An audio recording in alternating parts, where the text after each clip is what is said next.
Here we meet in a new video, so today let me tell you about what happened in the 2013 slasher called You're Next. Enjoy watching and who eats appetite. We are shown a man who was making love to his young mistress in a house outside the city limits, but after he took a shower, the girl disappeared and he found a bloody sign on the glass saying that he was next, as well as the girl's body. After that, an unknown masked man immediately kills the man. The next day, husband and wife Paul and Aubrey Davinson drive past the house where the murder took place yesterday, just discussing the mansion of Eric Harson, who left his wife for a young student. At their new mansion, Paul immediately notices that the door to their house is open, and even though Aubrey hears footsteps and knocks upstairs, Paul, after coaxing him, decides to check the second floor and finds nothing but his son Crispian, who scares him and is the reason he forgets to check the last room, where someone seems to be hiding in the shadows. Along with Crispian came his girlfriend Erin, who was supporting his mother. And just before bedtime, a conversation between Crisp and Erin reveals that his brothers and sister are still coming tomorrow, in honor of their parents' 35th anniversary of living together. In the middle of the night, Aubrey goes out for a drink of water, but doesn't notice that someone in an animal mask is already watching her. And in the morning, Drake and his girlfriend Kelly arrive, and a little later, Aubrey sends Erin to their neighbor Eric's house for milk. But along the way, the girl takes pictures of the men in her family, and when she leaves, Crispian tells his father that he ended up not getting his grant. At the same time, Drake comes to Kelly and she calls Erin too stupid for their family, and she at this time goes to her neighbor's house, but he, due to his death, does not open the door for the girl and she leaves. And it is after sunset when Amy's daughter and her boyfriend Tarek arrive, as well as Felix and his girlfriend Z in the evening at dinner. An argument breaks out in the family because Drake thinks that the relationship with his former student that Crispian has arranged is not professional, and during such an argument, Tarek notices something in the window, approaches him, after which an arrow from a crossbow stabs him in the head and kills him. Everyone panics except Erin, who shows equanimity. Under her guidance, the family manages to move from the dining room to the hallway with the backs of chairs, though Drake is shot in the shoulder blade but survives. It turns out that emergency services can't be called because the assailant has a cell phone jammer. In the hallway, arguments break out again, but eventually they decide who can try to run out of the house and get to the car. And that's what Amy decides to do, but when she runs out, it turns out that there is a thin wire strung in the doorway outside that cuts her throat, and Amy dies. Leaving the Davisons in the hallway, Erin is calm again and surveys the second floor to close all the windows and doors, and at the same time decides to try to send a text message to the emergency services. Back at the Davinsons' house, Erin orders the bodies covered in the windows and doors barricaded, but before doing so, Paul takes Aubrey into the bedroom to calm her down and the family begins to barricade themselves. But an assassin crawls out from under Aubrey's bed and decides to finish Aubrey off, and when the family arrives at her screams, they find only her body and the writing on the wall, "You're next," while Erin is attacked by one of the assassins and she nails his hand to the window, but in search of a new weapon, he has already disappeared. When they leave, Kelly lingers to examine the room and discovers that the marauder has been hiding under the bed there all along.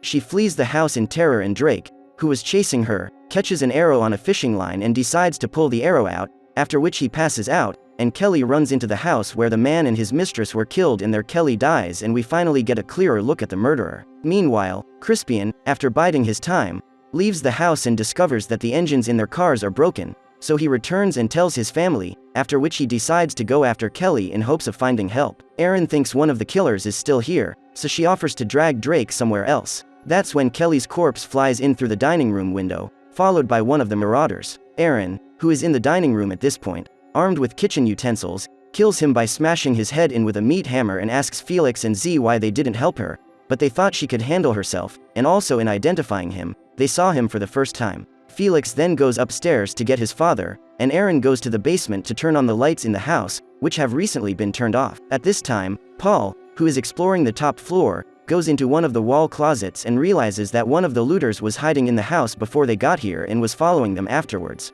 He turns on the lights as the panel is on the second floor and tries to let Felix and Z know his hunch, but suddenly the marauder appears and kills him. Felix and Z look on more than indifferently, whereupon Felix tells the marauder that he didn't have to do it in front of him at all. On the first floor, one of the marauders finds his partner's body and becomes enraged, but when he hears rustling from the basement, he begins to break down the door to Erin with an axe, but immediately Drake wakes up and distracts the killer as Erin immediately runs out and injures him, which makes him hide in the night. Felix and Z come down from the second floor and tell them that they didn't find anything except their father, who needed to lie down. If anything, they didn't say he was dead. Erin then tells them that she counted at least 3 killers and asked them to go down to the basement for tools. Felix stepped back with Drake, and Aaron asked Z for help to hammer nails into the boards and put them under the windows. A surprised Z asked the girl how she could behave so coolly in such a situation, and Aaron confessed that she grew up, as she says, in the extreme camp. Shortly after she was born, Aaron's father became paranoid and decided that in a few years mankind would die,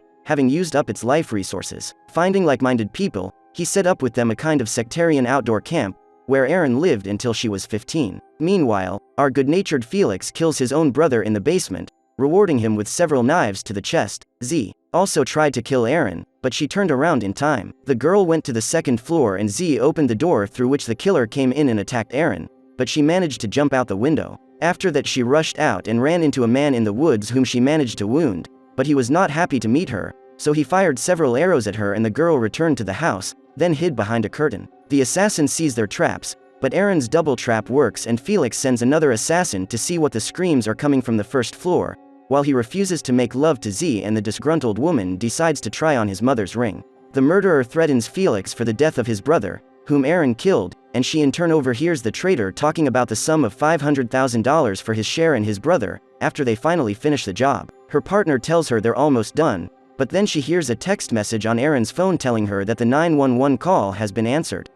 Aaron punches the killer in the Adam's apple and escapes, but as everyone is heading after her, the very last and limping one notices an open window, which he checks and gets hit in the forehead with a screwdriver. Aaron then takes the tools in the basement and sets a trap over the door, while Felix and the mercenary decide to split up outside. Felix takes a crossbow and heads along the road to find Aaron, while the assassin is about to enter the house, but he sneaks in through the window. Then Aaron rushes down into the basement and leads him after him, breaking light bulbs to slow him down. But when he gets down to the bottom, he is photographed by a flash camera, which distracts him so that Aaron finally strikes and kills the intruder. As she makes her way up to the first floor, Felix shoots at her through the window, but misses and sends Z to look for her, but Aaron finds herself back in the winners and grabs Z in the kitchen. When Felix comes running to her, Aaron douses him with liquid, but he calls it dumb because it turned out to be cold, after which he falls down himself, but even after stabbing her in the back, she manages to smash a blender over his head and put it on top of his head to plug him in and his sinister girlfriend to finish him off with a knife to the skull.